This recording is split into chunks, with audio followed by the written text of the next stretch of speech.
And it is being sung by our very lovely Amy Ostro. If you can't see her, take a good look because she's going to step behind the podium. And then I go. Oh, say, can you see by the dawn's early light what so proudly we hailed at the twilight's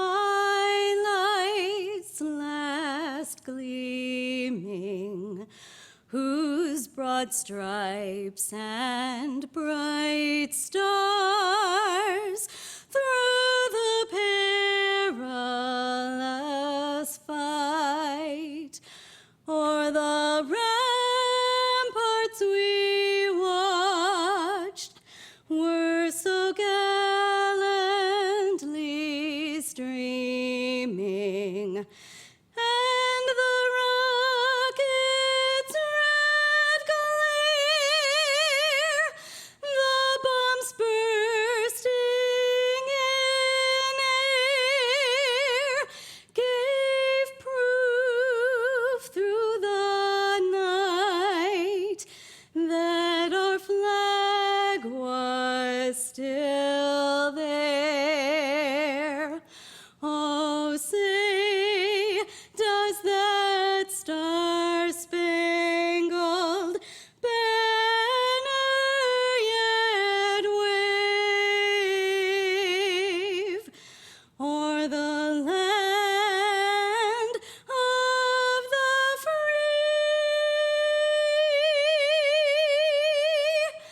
and the home of the brave?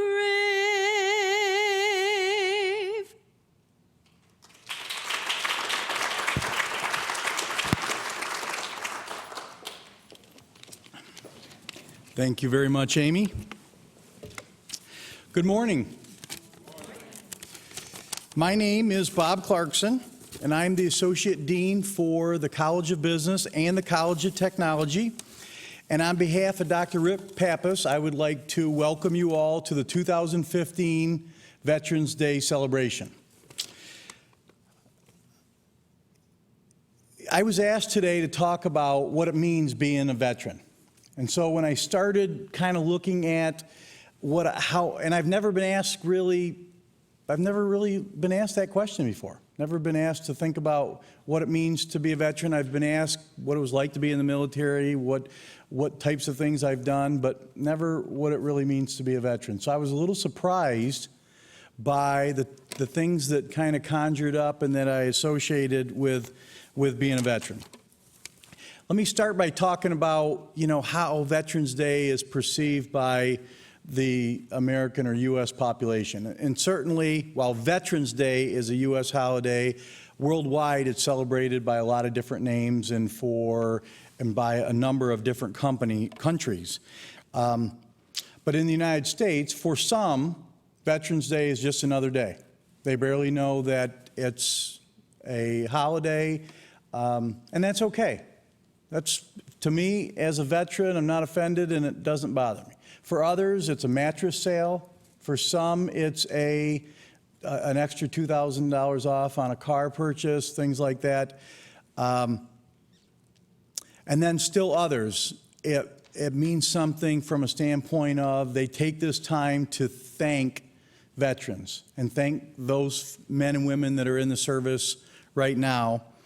And I certainly appreciate getting those thank yous. And I'm sure the folks here do as well. This morning already, I've gotten a number of emails and Facebook posts that say, thank you for your service. Thank you for your sacrifice. And that's very nice. But, it doesn't define what it means to be a veteran. I don't think any of us went in the service thinking, boy, every year I'll get a thank you. Forever and ever. It's just not what I don't think we conjure up as being a veteran. For me, it's kind of an introspective thing. I can remember back, I graduated high school at 17, And certainly not because I was bright, but because back in the late 60s and 70s, if you were 4 and you were born at the last half of the year, you went to school when you were 4. And so that means you graduated when you were 17. And in the military, you can't sign up and enlist in the military until you're 18 without your parents' signature. So my mom had to go down and sign my enlistment paperwork. I signed it. Then the recruiter took it from me and gave it to my mother, and I can remember like it was yesterday, her saying, "Are you sure you want to do this?" And I looked at her, and she had tears in her eyes. And I can remember her, then signing, and we didn't talk about it that day again, but years later, she told me that it was almost hard for her to sign. Physically, it was hard. She kind of felt like, she saw a 10-year-old little boy there. And it was a time when, and really rightfully so, because at 17, I certainly wasn't what you would call committed. I didn't have a lot of discipline. I don't feel like that when people would they would look at me, they would think of somebody that had the attributes of what we think of when we say veteran. So then I went to basic training, and probably like all of these folks over here, that first few days you're in basic training, you're in over your head, you can't imagine what you were thinking. And it becomes a time where you really do some soul searching. And I eventually graduated from basic training, went to tech school, on to my first duty assignment. And when you're an E1 or E2, you have a lot of supervisors in the military. You have a lot of people telling you what to do, how to do it. But you also have a lot of people that not only as they say, talk the talk, but they walk the walk, but they also demonstrate what it means to be in the military, what it means to be a leader. And so I had a 12-year learning laboratory where every day I got to watch and learn and look at things that were going on that now I know it's right out of the textbooks that we have. It's exactly what we teach are what I was able to see every day.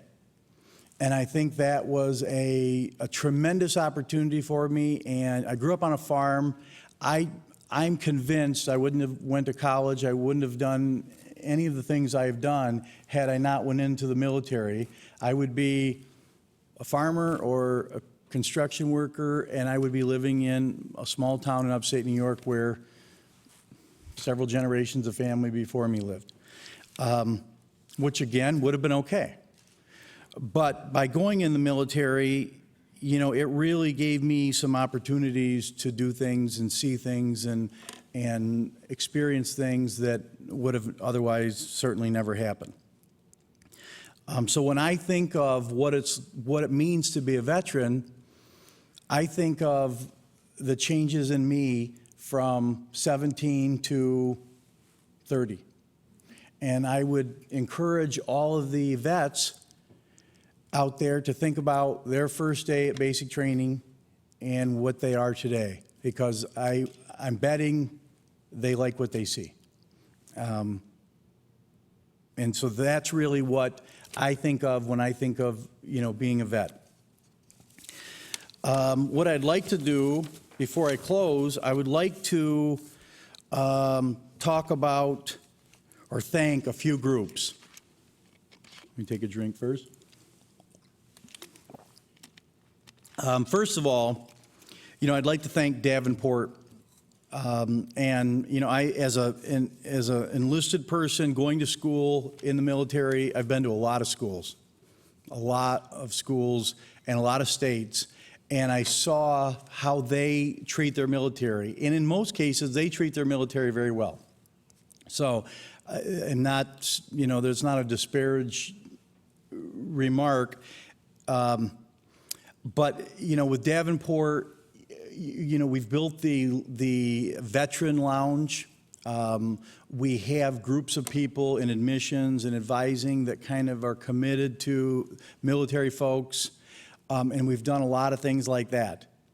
But even more so, and I think the veterans all appreciate that, but even more so, our leadership has worked tirelessly to recognize what the military has accomplished and what they have, the knowledge that they have learned.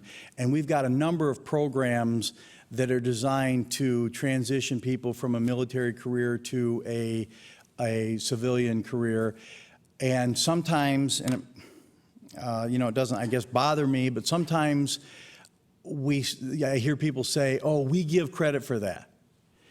And the truth of the matter is they've earned the credit for that. They have the knowledge and the competencies that they would have gotten in the classroom, and Davenport does a tremendous job at recognizing that and going out of their way and putting a lot of time in to acknowledge that and provide credit that will then get that student to an associate degree or a bachelor's degree or whatever it might be. And I know that Dr. Karen Daly has really led the charge on a lot of that stuff.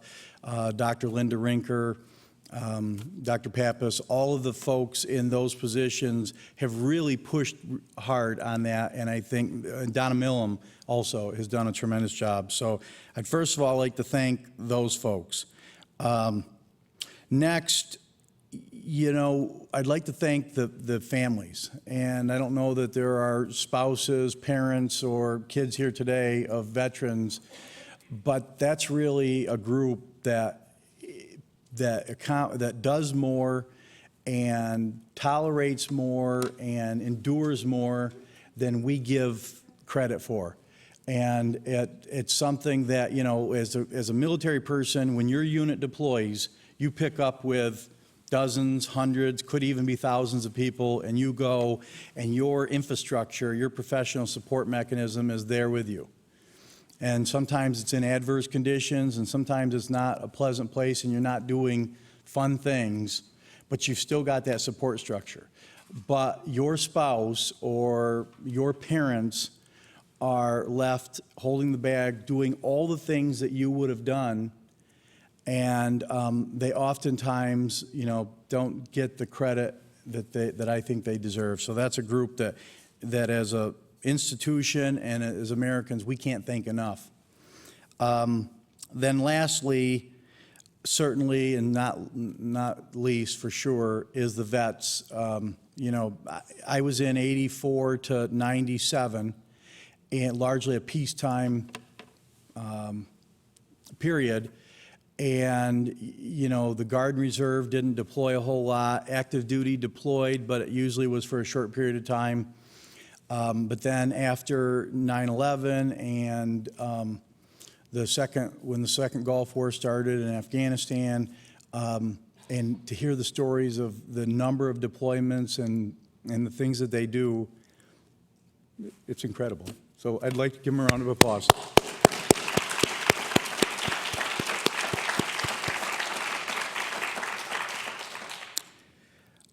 So anyway, I thank you for your time. I thank Davenport families, the veterans. Now I'm going to turn it over to some of our veterans so that you can hear them speak about what their experiences are. First off, I would like to introduce Lindsay Anderson. And Lindsay is from our Air National Guard.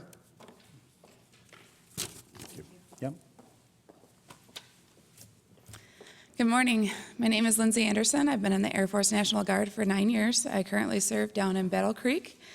I started off in Intel for 3 years. I liked it, but it didn't fit my personality, so I cross-trained into services, and I'm currently in the fitness program. So every drill weekend on Saturdays, I have a fitness improvement program that I work with individuals who have failed their tests, and on Sundays, I actually administer the tests. When I was asked to speak today, I thought to myself, what do I talk about? Do I talk about the temporary deployment to Hawaii? Do I talk about my time in Florida? Do I talk about my time in New Mexico when I went hiking? I was quite spoiled in the Air Force, so I did think about it a little bit, and I realized there was something significant that was hard for me personally that I didn't realize until I was actually in the Air Force, and I just wanted to portray that thought to everybody else, to let them know and to let anybody else know that's thinking about going in the military. The commitment that you're actually making isn't just for yourself. When I thought about going into the Air Force, it was kind of a selfish decision. I wanted to prove myself, and nobody else besides my grandfather, Private First Class Charles Anderson, nobody else has been in the military except for him. So luckily, about a week before he passed, I was able to tell him that I was signing and swearing in to the Air Force that next week. So it was kind of a promise to my grandfather, but it was also a promise to myself to prove myself. And I was very proud of everything that I did. I don't regret anything that I did, but I didn't realize that I was making a decision not only for myself, but for anybody that comes into my path in my future, which includes family, and primarily my child. I have a 4-year-old daughter, absolutely the love of my life. She looks and acts just like me. But I didn't realize that by swearing into the military that I was going to have to be away from a child while she's breastfeeding, and from the ages of, I believe it was 7 months until 10 months. There were 2 temporary deployments. One was a week, another one was a week, and then there was a 2-week deployment. So having to say goodbye to your daughter when she's that young is a really difficult thing for a mother. So I just want to let everybody know that it's not just about you if you do swear in, and I wouldn't change anything. I definitely am extremely grateful to the military for all my experiences, and I get to raise my daughter knowing that she's proud of her mother for being in the military, and she looks up to me, and I love that. And I definitely want to say thank you to Davenport for being by far the most hospitable school for veterans. I've never felt more comfortable and more at home. And I want to say thank you to Amy Klein. She's done so much work for the veterans and for the Veterans Lounge, and everybody is extremely appreciative of that. So thank you, and I would like to pass it over to Brian Rich.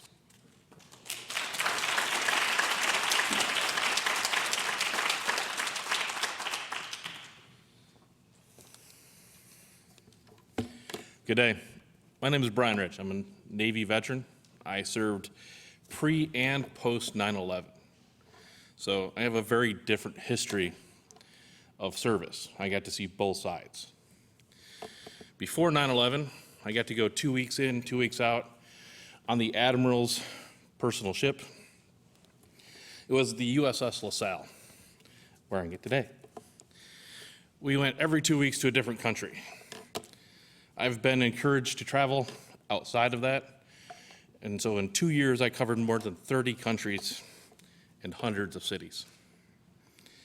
I got to see the Black Sea, all the countries around the Black Sea.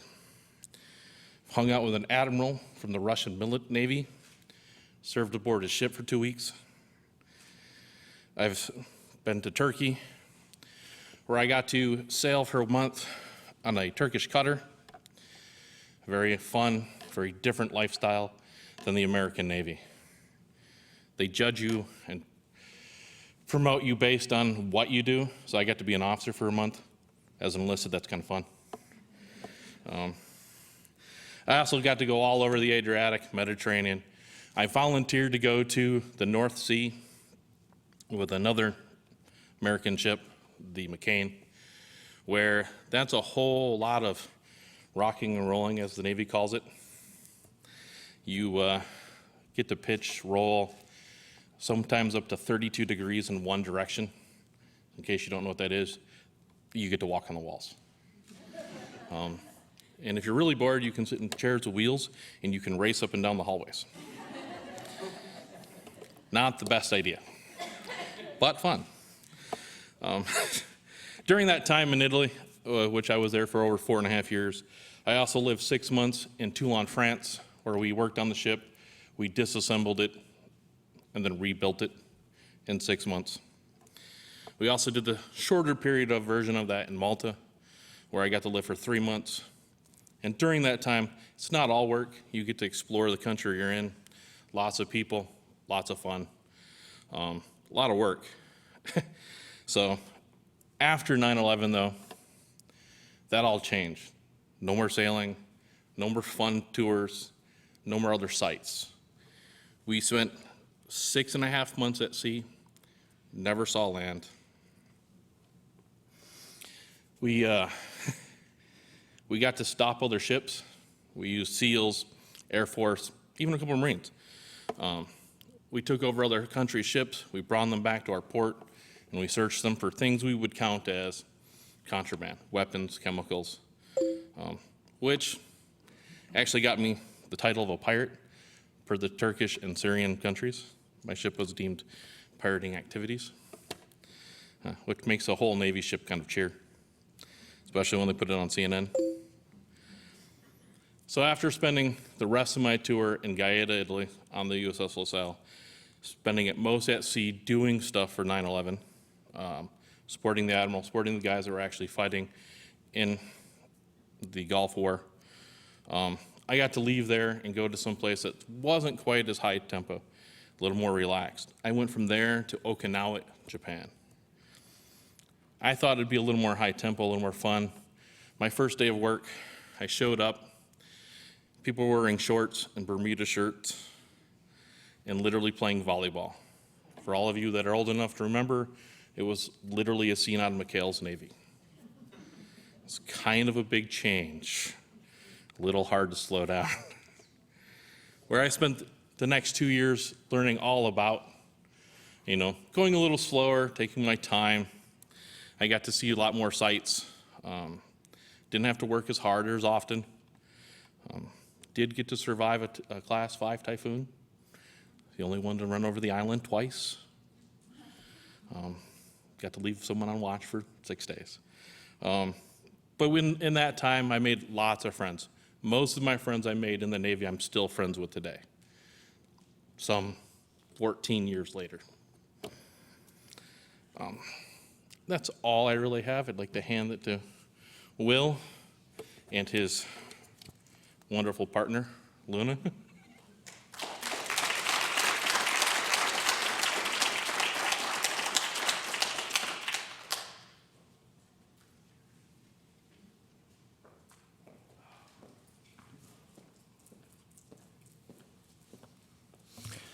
Hi, everybody. My name is William Leiter. I'm an Army veteran. I served in Iraq. I'm also the current Student Veterans of America president here at Davenport University. Today, when I was asked to speak, they decided to make me last because I am very passionate about the things that veterans face and their families. And some of the things I want to go over is respect. A lot of people say thank you for your service, and a lot of people that haven't served don't quite understand why we say thank you back. The reason we say, it's been addressed a couple times, the reason we say thank you back is because we couldn't do what we've done without the support of you. So this Veterans Day, I want to let you guys know, whether you're service, whether you're a supporter, or whether you're just curious, you are just as much a part of this as we are. So I'd like to say thank you by that.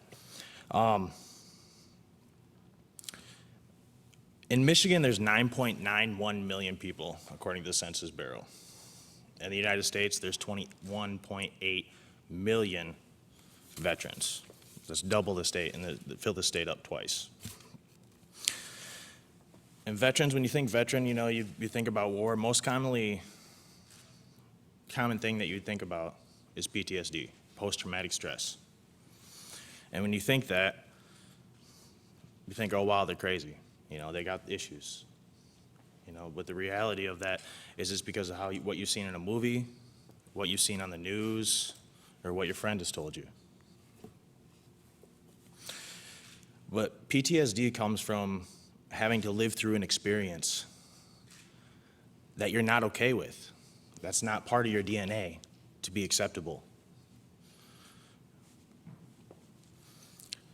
So it's not that we're crazy.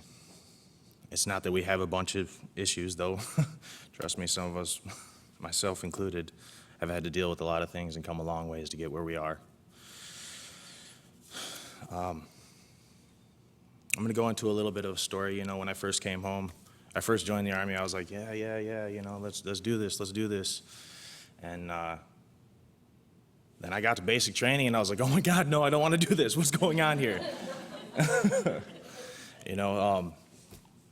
And then I got through basic. I enjoyed it. Got to shoot all kinds of weapons, play with all kinds of different toys that I didn't even know existed.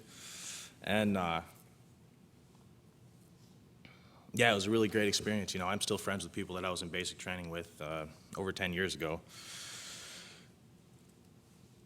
And then we got that call. They said, hey, gear up, boys, you're going to Iraq. I'm like, okay, well, let's do it. I'm gung-ho, like one of the movies, like, yeah, I'm going to go over there and I'm going to blah, blah, blah. And then I got over there. And reality kicked in.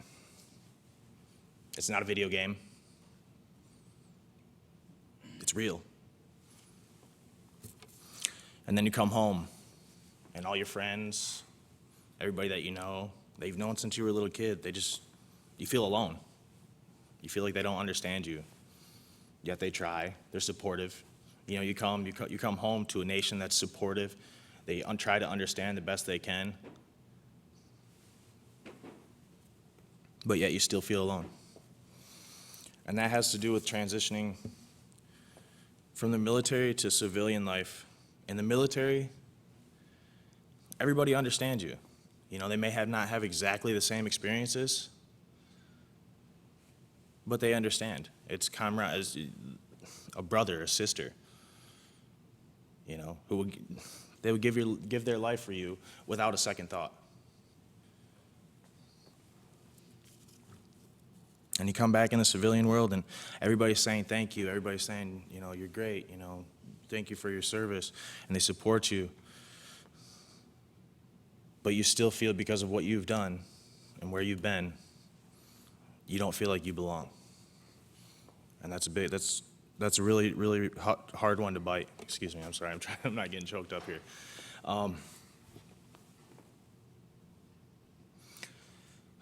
So with that, when I came home, I felt alone. And I did a lot of isolating. I stayed at home. I would actually not be able to go to sleep and sleep through the night without drinking. So I came into some issues.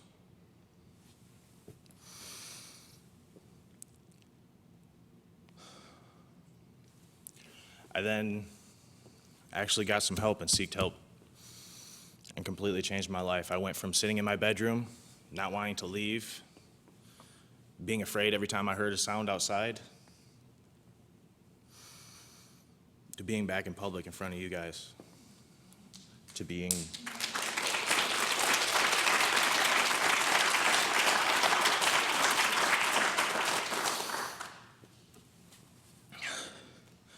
and there are so many veterans, so many of my brothers and sisters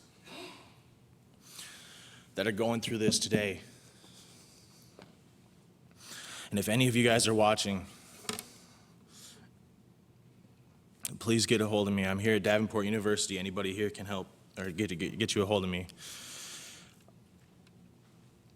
There are ways to get out of it. There are ways to get past it.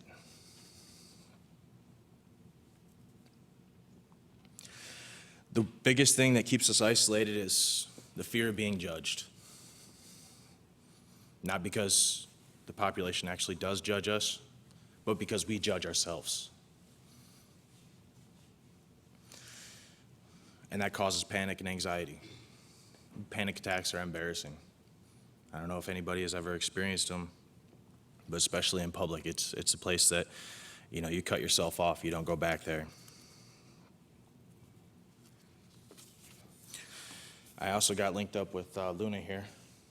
She's my post-traumatic stress service dog. She handles, if I have panic attacks, anxiety attacks, she'll watch my blood pressure, and then she's really, really adamant about getting me out of the situation if it gets too bad. So I actually had to do some training with her last night and this morning to make sure she didn't freak out. But it was a little counterproductive, but she lets me know before that happens, before it gets to the point where it is a panic attack or anxiety attack. She'll pull me out of the situation. Some of the other Student Veterans of America and Amy Klein herself has actually seen it in a couple of meetings we've had. She doesn't give up. She does her job very well. But that allows me to have the comfort to go back in public, to be able to face everybody. It's amazing. And again, on this Veterans Day, what does it mean to be a veteran? I am proud to have served this country, to be a part of this country, to be a part of everybody in this country. But I would like to say that that Vietnam veterans, you know, they came home to nastiness. They came home to disrespect. So when you see them wearing their hats anytime, not just on Veterans Day, make sure you give them the thanks that they deserve, that they have waited a long time for. And Veterans Day is also about those that did not come home. And you don't have to do that just on Veterans Day. I'm a firm believer in God, Jesus Christ, and you can say a prayer and let him know to thank them.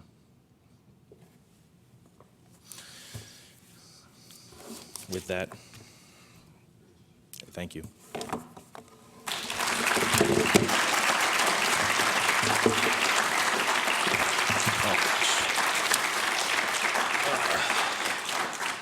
We're actually going to do the Bob, the video, correct, or Amy? Sorry, I apologize. I got a little. Let's give them one more round of applause for our students.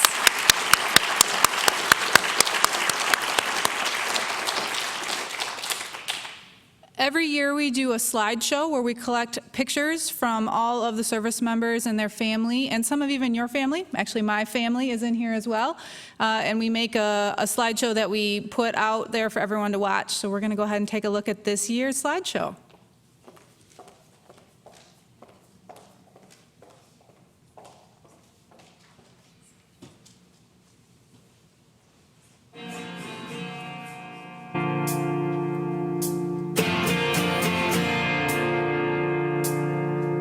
He was barely 19 when he joined the Marines, just like his daddy did. Glory bound and bulletproof was that small town kid. They shaved his head and shipped him out to somewhere stand.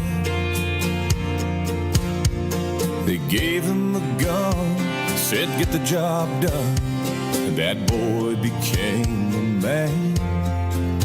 And for 3 long years he fought hard for Company C, till the day his wheels touched down in the land of the free. When they come back, they thank God they're home. Yeah, they're older, wiser, filled with more pride than they've ever known. Or they're broken, bitter, or struggling to get past their pain. When they come back, they don't come back the same. Sat in his chair and stared out the window and thought about lost friends. And what do you do when they tell you you'll never walk again? Said I can't stay in this chair and pity myself for the rest of my life. 'Cause the one thing he learned while he was over there was how to fight. So for 4 long years he studied hard and he prayed for grace. And when he got that degree, we saw that old smile come across his face. When they come back, we thank God they're home. Yeah, they're older, wiser, filled with more peace than they've ever known. Yeah, they're stronger, better, and thankful to be past that pain. When they come back, they don't come back the same. Oh no. When they come back, yeah, they come back, they don't come back the same.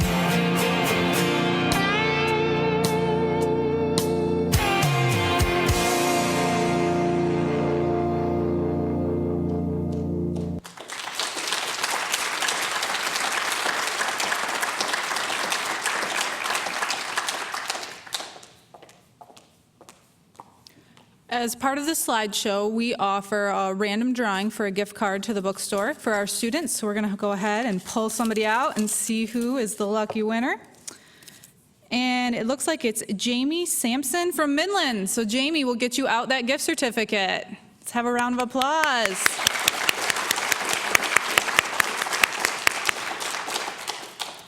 So we're running a little ahead of schedule because we usually do a moment of silence at 11, but we're going to go ahead and conclude with taps, and then we'll have a moment of silence right at 11.